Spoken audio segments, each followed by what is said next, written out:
ओम जय श्री विष्णु जय माता रानी। दोस्तों आपके अपने चैनल राधे श्याम में आपका बहुत बहुत स्वागत है। तो दोस्तों एकादशी व्रत की पूजा कैसे की जाती है एकदम सरल विधि से हमने बताया है परिवर्तनी एकादशी व्रत की। तो देखिए परिवर्तनी एकादशी व्रत शनिवार को रखा जाएगा 14 सितंबर 2024। और दोस्तों पारण का शुभ मुहूर्त क्या रहेगा ये भी हम आगे बताएंगे। तो दोस्तों चलिए जान लेते हैं कि पूजा कैसे की जाती है। और दोस्तों इसमें भगवान श्री हरि विष्णु की फोटो में भी पूजा की जाती है और मूर्ति में भी पूजा की जाती है और श्री गणेश जी की भी पूजा की जाती है। तो सबसे पहले हम एक चौकी लेंगे, उसमें पीला वस्त्र बिछा लेंगे और फिर इसके बाद फूलों का आसन देते हुए भगवान श्री हरि विष्णु की प्रतिमा को स्थापित करेंगे। भगवान श्री हरि विष्णु और माता लक्ष्मी की साथ में प्रतिमा है जो हमने स्थापित कर दिया है और फूलों का आसन देते हुए श्री गणपति जी की भी मूर्ति का स्थापित कर देंगे और फिर हम फूलों का आसन देते हुए दीप को भी स्थापित कर देंगे। फिर एक लोटा जल लेंगे, उसमें फूलों की सहायता से जल छिड़क कर भगवान को स्नान कराएंगे। आप देख सकते हैं हमने 3-3 बार स्नान करवा दिया है यानी जल छिड़क कर। फिर वस्त्र रूपी कलावा अर्पित करेंगे, गणेश जी को भी अर्पित करेंगे, भगवान विष्णु को भी अर्पित करेंगे और हम दीप में भी अर्पित करेंगे। फिर इसके बाद चंदन से हम तिलक करेंगे भगवान श्री हरि विष्णु को, माता लक्ष्मी को और श्री गणपति जी को और हम दीप में भी तिलक करेंगे। और फिर इसके बाद हम माता को 3 बार सिंदूर से तिलक करेंगे यानी 3 बार हम सिंदूर अर्पित करेंगे और जो नाग देवता हैं तो हम उन्हें भी तिलक करेंगे चंदन से। और ये देख लीजिए हमने 3 बार माता जी को सिंदूर से तिलक किया है यानी सिंदूर अर्पित किया है। और साथ में यदि विष्णु भगवान के लक्ष्मी माता है तो भी ठीक है, यदि नहीं है तो सिर्फ आप विष्णु भगवान की भी फोटो की पूजा कर सकते हैं।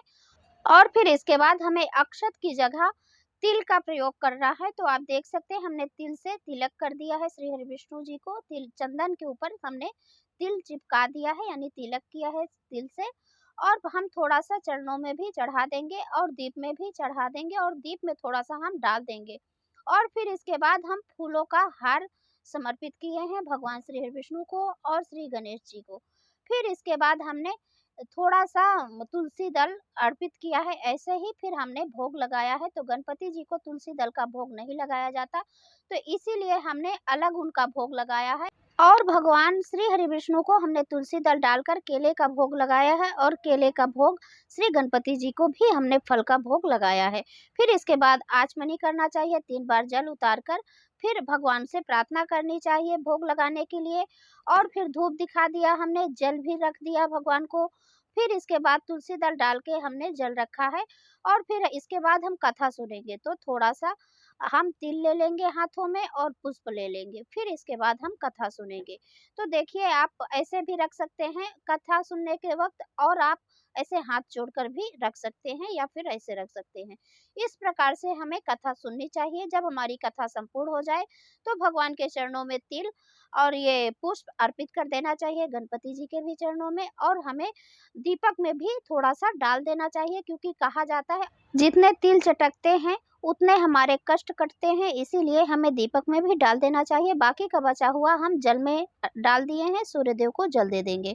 और देखिए अभी हमें आरती करनी चाहिए।